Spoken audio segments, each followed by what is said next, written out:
Dito na lang ha. Kausapin mo na maayos si mama pag uwi mo. Naintindihan mo? Ano man ang piliin mo, suportado kita. Sige.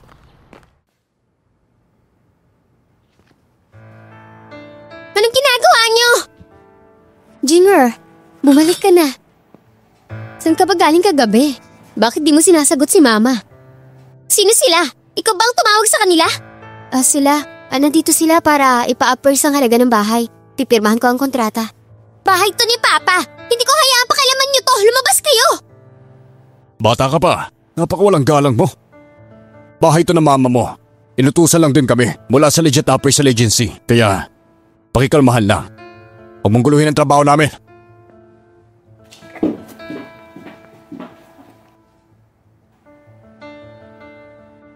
Jisho. Ayos ka lang ba? Magkano ang appraisal ng bahay? 1 million. Tita, sabi ni Jingsu sa akin na may problema kayo sa negosyo po ninyo. Kulang ba kayo ng 1 million? Iho, bakit mo tinatanong yan? Chu Yuning.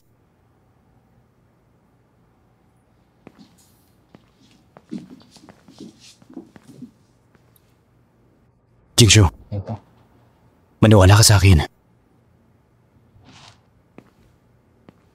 Tita, ayaw talagang mawala ni Jingsu ang bahay na to. Ayaw rin niyang umalis dito. Bigyan niyo lang po ako ng ilang araw. Asikasuhin ko po ang pera.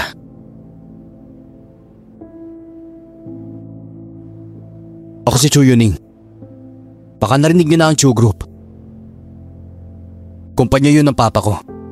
Sabi ko nga, kung kayang ayusin, naayusin ko. Ang Chu Group? Parent company namin. Teka. Bakit mo kami tinutulungan? Tita, huwag niyo na pong isipin yun. Basta po magtiwala lang kayo. Pasensya na po. Mauna na po muna kayo. Salamat po. Sige.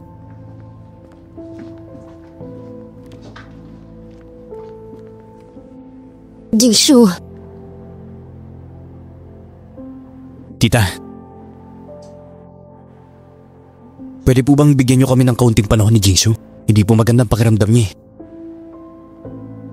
Siguro po, hintayin niyo lang po update ko.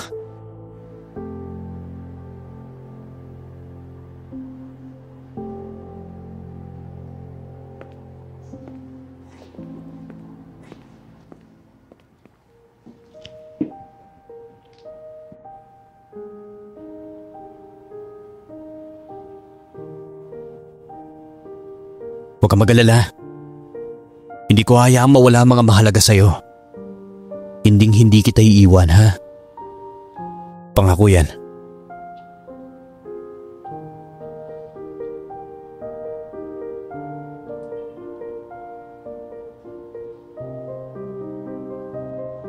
Hindi kita iiwan. Salamat. Sabay tayo.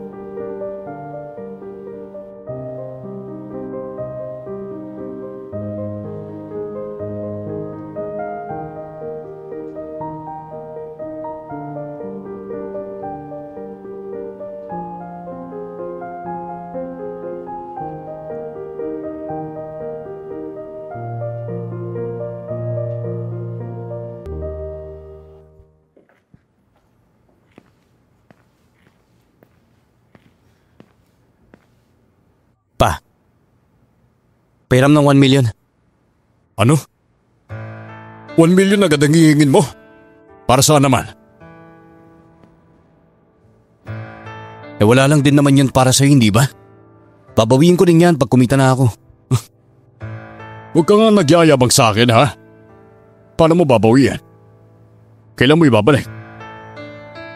Ewa, wala nga halaga sa akin ang halagang yan. Pero kahit anak kita, hindi ibig sabihin bibigyan kita basta-basta. Kailangan ko pa rin malaman kung para saan mo gagamitin ang perang yon. Anong plano mo? Gusto kong iligtas yung lumang bahay ng kaklase ko.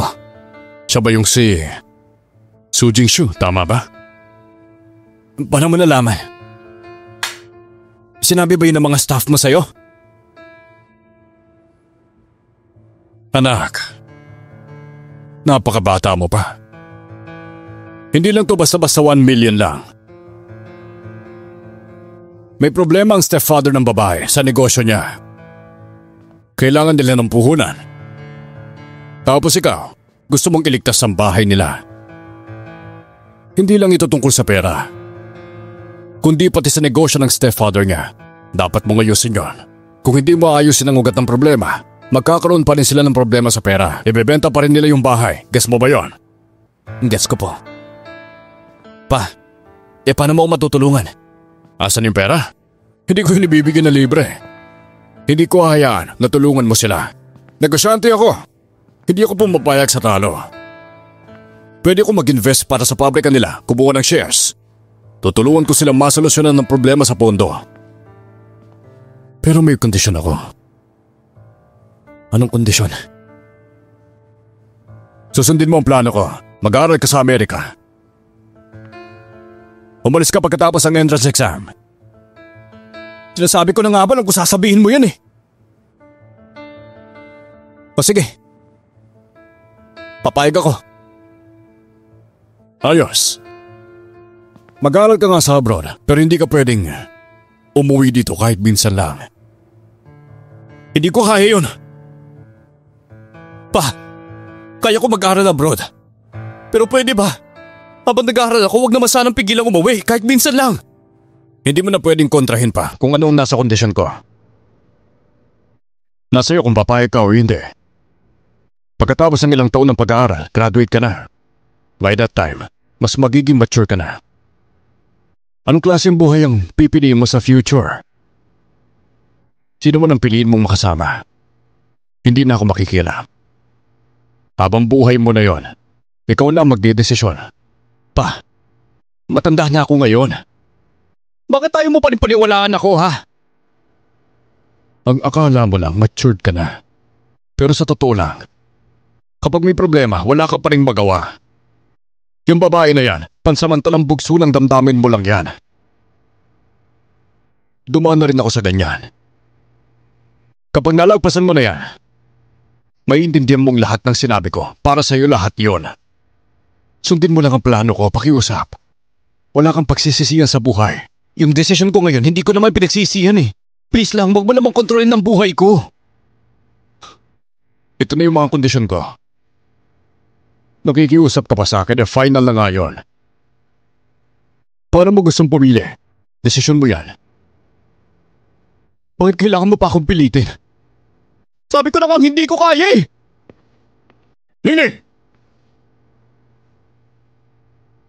May isa pa ako sasabihin sa'yo. Sa totoo lang, ang mama mo, matagal nang nasa Amerika. Nangako ako sa kanya noon na ibabalik kita sa kanya pagkatapos mo mag-high school. Kaya simula pa lang, yun na talagang inaasahan ko. Kaya gusto kong pumunta ka sa Amerika.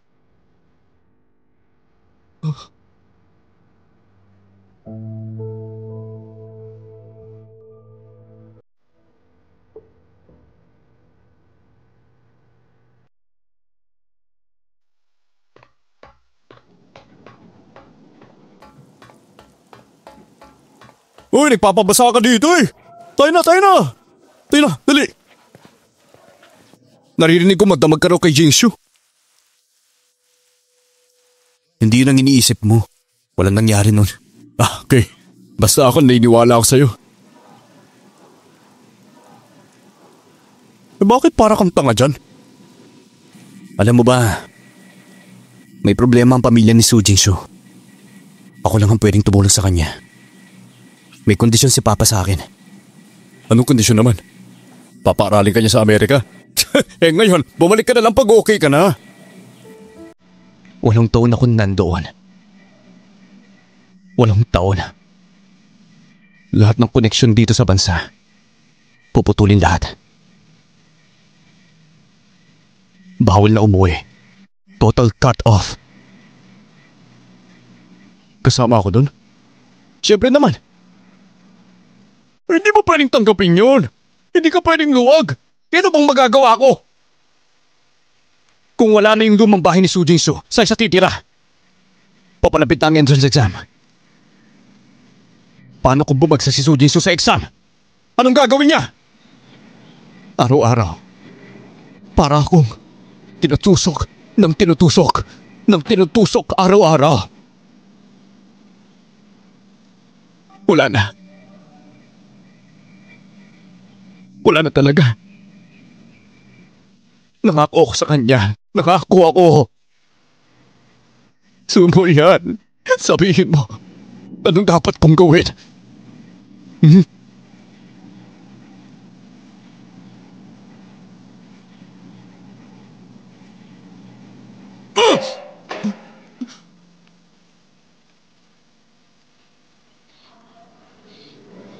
Mo yan.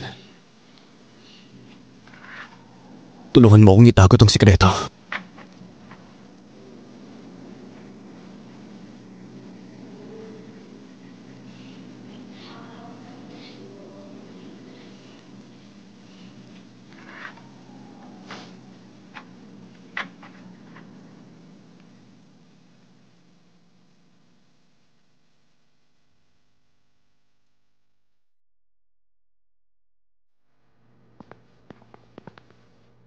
Bakit wala pa si Zong ngayon? Ay naku, huwag mo na siyang banggitin.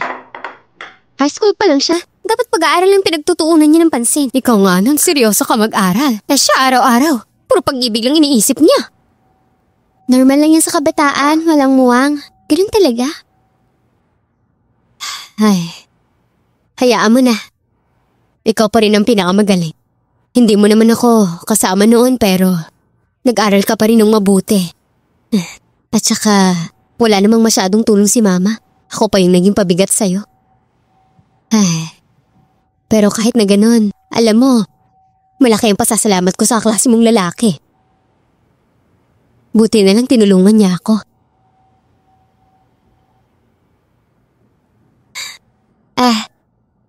Tapos na yun. Huwag na nating angkatin. Mas mabuti pag-usapan si Azong. Madalas. Pinagmamalaki ka niya bilang ate. Huwag mo siyang kadranin masyado. Teenager na yan, may sarili na siyang isip. Hahanapan ko ng oras para makausap siya. Ayos yan. Tara na, mag-hain na tayo ng pagkain. Turuin mo rin siya ng ganito ha. Ha?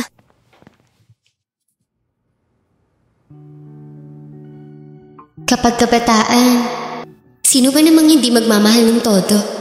Yung ganung pakiramdam, di mo talaga makakalimutan.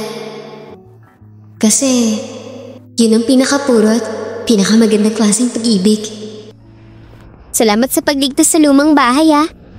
Tsaka sa pagprotekta ng bahay namin. Wala yun.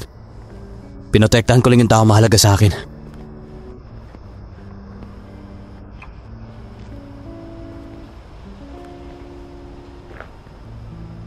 Bakit mo ko tinititigan? Huwag ka mag-alala. Gusto lang kitang matitigan. Kasi, takot ako hindi ka makita. Alam mo, dapat magbasa ka pa ng maraming libro. Ang paborito kong libro, ikaw lang, Su Jingsu. Nakakainis ka, inaasar mo na naman ako.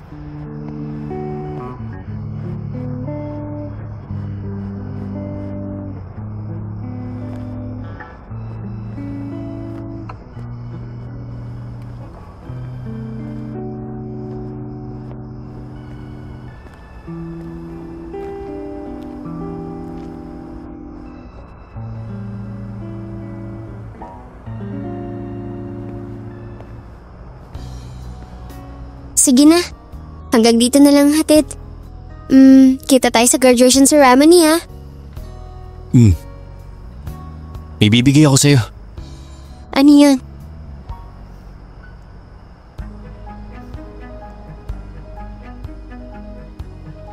Anong nakasulat sa likod nito? 10 taon ang ginugulo ko. Para sa piece na to. Ano ibig sabihin nito? Kinopya ko lang sa isang libro. Tutulungan ka niyang umangat. Sige.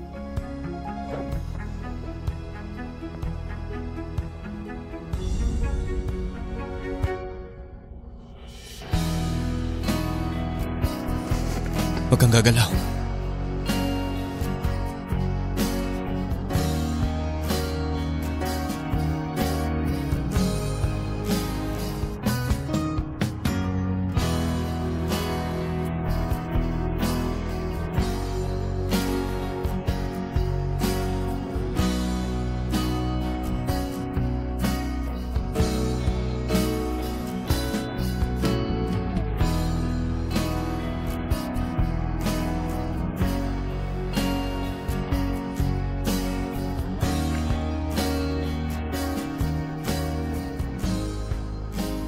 Okay na ako. Oo, pumasok ka na. Aalis na ako. Ah, Good luck sa exam mo ah. kaya natin yan.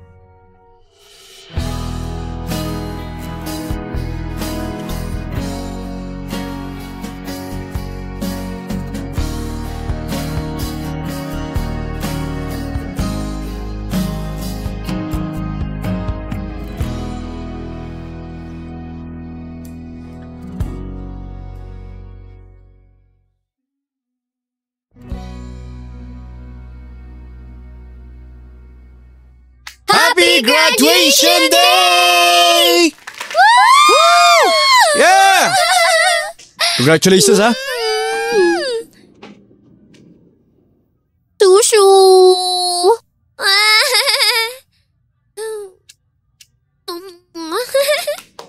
Teka, tahimik muna guys. Makinig muna. Bababa tayo para sa graduation photos. O basta, sundan niyo lang ako ah.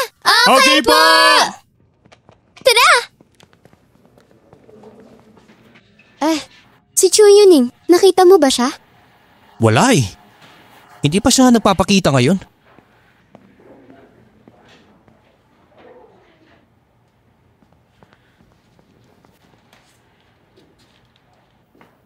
Shashu, ba't nandyan ka pa?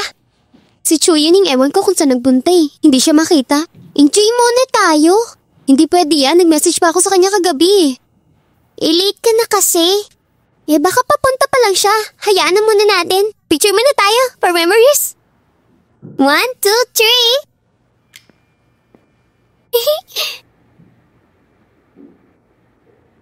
Patingin nga.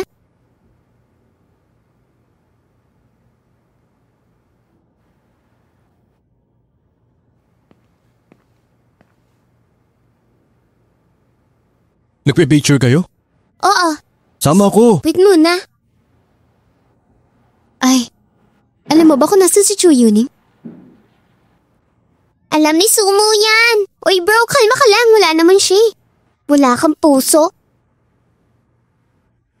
Hindi ba siya dumating? Wala akong alam eh. Tingnan mo ako sa mata. Ulitin mo nga.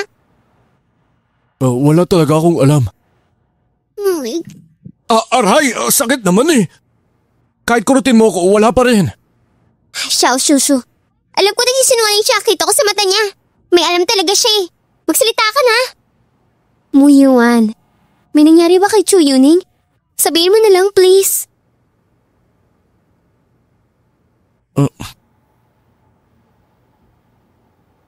Kasi... Nag-aaral siya abroad. Hindi siya babalik. Hindi pwede. Nangako siya sa akin na sabay kami pupunta sa Shanghai. Magsisimula ng college. Sumo yan.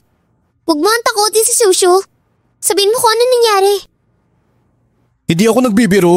Kanina lang, natapos na siya sa lahat ng papeles para sa abroad. Sabi niya, huwag ko raw sabihin sa'yo eh. Sabi niya, mas magandang hindi na lang siya magpaalam. Pupuntahan ko siya sa bahay nila. Kailangan ko malaman. Huli na! May flight na siya ngayon!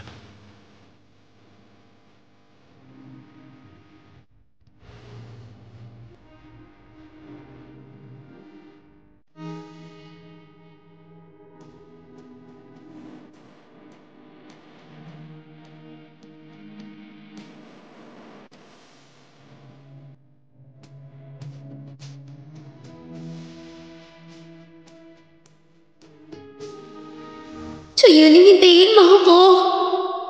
Magpaalam ka lang sa akin. Kahit sabihin mo lang na hintayin kita. Pakiusap, hintayin mo ako.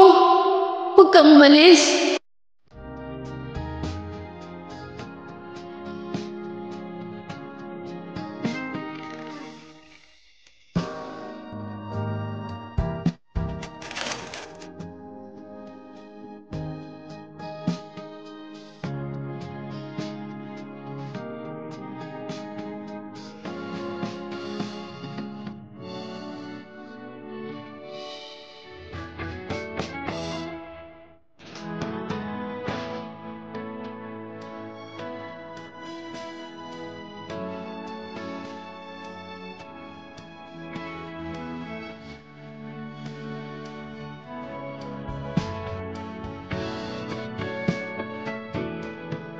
Chuyuning, bakit ka umalis? Hindi man lang nagpaalam. Bakit hindi mo ako hinintay?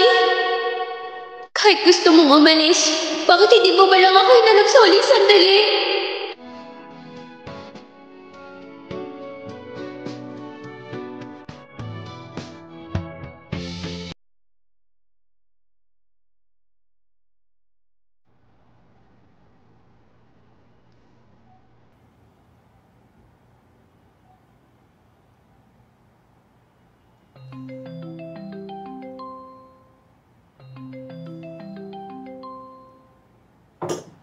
Oh, bakit napatawag ka, Ma?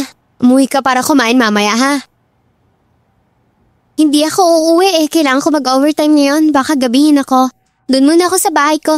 Di ba nagkasundo na tayong pumunta ka? Bakit araw-araw busy ka? Sabi ko na nga ba nasa labas ka eh. Anong masarap na kain mo dyan, ha? Buwasan mo na ang take-out. Yan naman sinasabi niyo eh. Sige na. Next week pupunta ako. Sige na, ibababa ko na to. Oy, teka lang. May isa pa ako importante sasabihin. Yung huli, di ba sabi mo kay Mama hanapan ka ng date? Pwede ka na daw i-blind date. Aba ako pa, ang nag-ayos nun para sa'yo. Ngayon Sabado. Kahit anong mangyari pumunta ka ha. Ay, Ma, ilang beses mo na akong sinetap eh. May pinuntahan ba akong kahit isa? Mas determinado ka pa sa akin ah. Hayaan mo na kasi buhay ko to. Iba to ngayon. Ang ganda ng background ng lalaking to. Siguradong pagsisisihan mo pag di ka pumunta. Sure ako maghihinayang ka. Pagsisisihan ko kung pupunta ako. Makinig ka muna kay Mama. Yung guy, halos ka-age mo lang. Classmate mo dati, noong high school. Galing din siya sa Jinjong? Oo, yun nga. Tapos kaarating lang niya from abroad. Maganda rin ang kalagayan ng pamilya. Matangkad, tsaka gwapo. Narinig ko pa nga. Campus heartthrob daw siya. Eh anong pangalan niya? Kilala mo yan. Pero kahit anong sabihin mo, hindi ko sasabihin.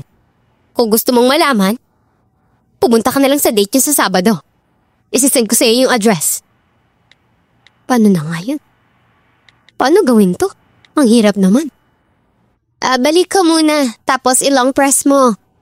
Lalabas yung forward option after 2 seconds. Tapos hanapin mo lang yung profile ko. I-forward mo sa akin. Ah? Oo nga. Na-receive ka na. Natanggap mo na. Alis ka na? Ha?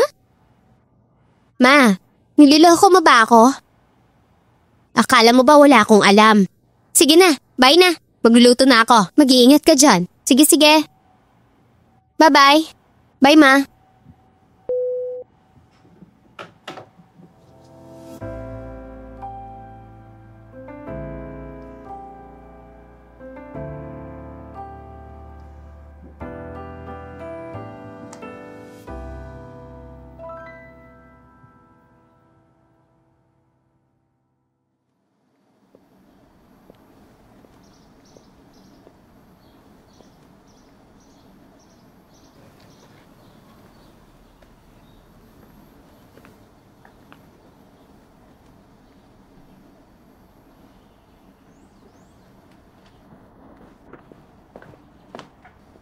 Hello, ako nga. Si Jinshu? Ikaw pala? Oo nga. Upo ka. Ang tagal natin di nagkita. Dapat ngayon tawagin kitang Great Writer Sue. Hoy, tumigil ka nga. Matagal na talaga tayong hindi nagkita, no? Di ko in-expect na ikaw to. Hindi mo ba inaasahan? Wala naman. Nagulat lang ako. Ang tagal natin hindi nagkita. Tapos ngayon, dito pa tayo magkikita sa setup. Baka nga fate to ng tadhana natin eh. Ikaw ang una kong kabatchmate na nakita pagbalik ko ng China. At ikaw rin ang una kong blind date. Kamusta ka na pala sa nakaraang taon? Ang galing mo na ngayon ah. Bakit single ka pa rin? Wala ka ba nagustuhan habang nasa abroad? Mas gusto ko pa rin ang Chinese girl. At saka matagal na rin ako nasa abroad. Matagal na akong planong umuwi. Kaya napagpasyahan kong dito magnegosyo. Totoo, mas marami talagang oportunidad dito sa China. Nga pala, anong business mo? Nagtayo ako ng cultural company. May kinalaman din sa'yo to. Ako yung mainly in charge sa mga foreign novel IPs. Pero syempre may collabs din kami with local authors, mga local writers. Ikaw pa rin, gaya ng dati. Mahilig ka pa rin sa mga libro. Ikaw rin naman. Di ba, naubot mo na rin naman kung anong pangarap mo.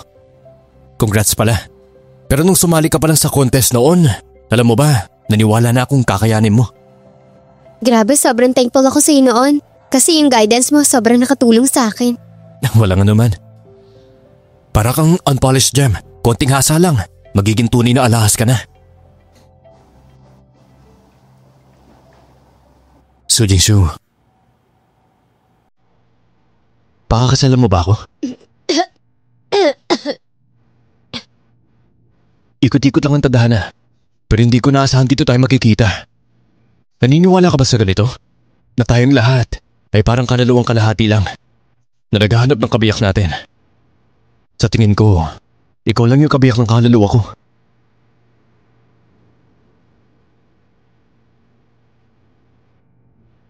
Ang bilis ng panahon. Parang isang iglap lang nandito na ako sa edad na to. Panahon na para bumuo ng pamilya. Ang galing mo, pero bakit single ka pa rin? May hindi ka ba nakakalimutan sa nakaraan? O baka naman, swerte ko lang talaga. Sa totoo lang, matagal na rin. Marami nang nagbago sa mga tao. Pero ako, ganun pa rin sa'yo eh. Yung paghanga ko sa'yo, hindi nagbago. Magaling ka rin naman. Pero di naman ako galing kagaya ng sinasabi mo. Pag-isipan mo ako.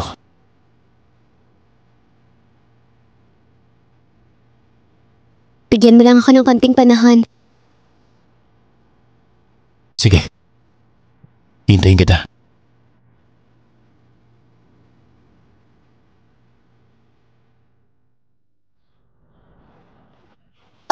Hoy Xiao Shushu. Bakit? Nag-blind date ka talaga? Hulaan mo kung sinong nakita ko. Alam na namin. Oo, gets ko na. Hindi ko maalala eh. Si Anne Sheming. Si Anne Sheming talaga? Idol ko yan ng high school eh. Ha? Anong idol? Sino siya? Parang narinig ko sa sumo niyan ah. Kaya ba... hindi. Okay lang. Hindi. Jingshu! Nagbalik ka na kami! Mamamatay ka pag nagsalita ka. Congrats. Huwag mo na akong intindihin. Ikaw muna pag-usapan natin. Hindi mo ba dapat patagilin pa? Bagay na bagay kayo ni Anne Sheming. Wala nang mas bagay sa'yo kundi siya. Tama na paghihintay. Hindi siya worth it. Pag-iisipan ko na.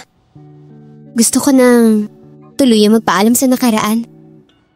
Ayun naman pala eh. Basta wag mo nang palampasin ang pagkakataong to. Narinig mo ba?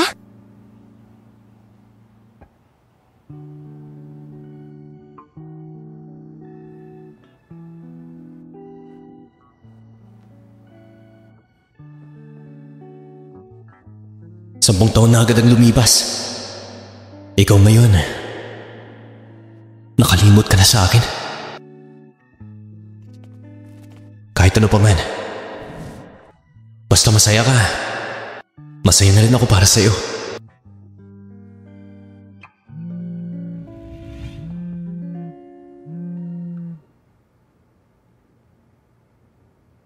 Hello? Chiganing, huwag ka na magtagal. Tumakbo si Sujingsu kasama ng iba. Tama lang pagdadalawang isip. Alam mo namang may feelings pa rin siya sa'yo eh. Hindi ka niya kinalimutan. Eh kung tunay kang lalaki, habulin mo siya.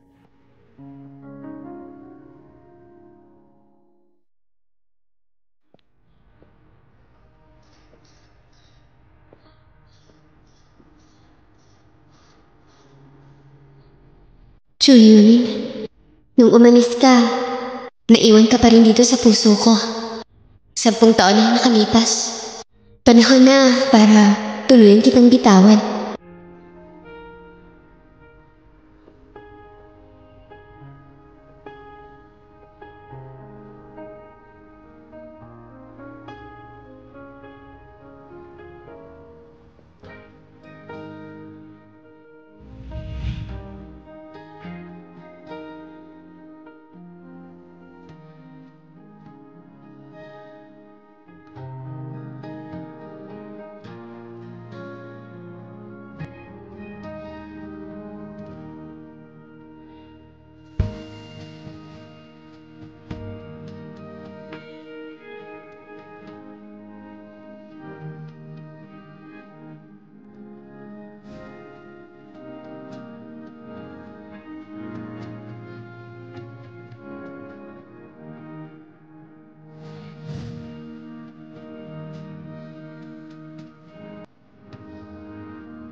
Paalam na, Chuyuni.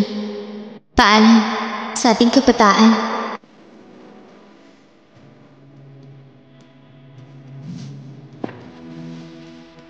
Wow! Ikaw na nag-drawing ito? Siyempre naman. Chuyuni, panahon na talagang magsimula muli.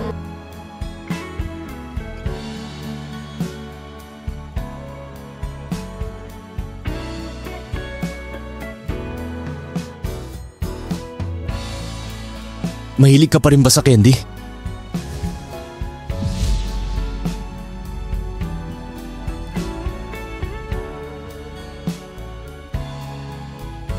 Oo, gusto ko pa rin. Ako rin.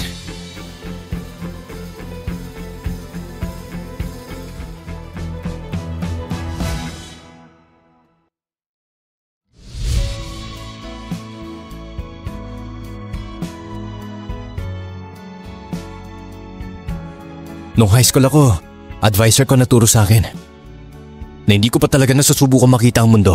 Hintayin kong pumasok sa college, pumunta sa malaking syudad. Doon mo makikita na madaming magagandang babae na naghihintay sa'yo. Ngayon, nakapasok na ako sa college. Nakita ko na rin madaming klase ng tao. Pero di ko pa rin makakalimutan yung matigas ng ulong naka-high school uniform noon. Siya ang kabataan ko.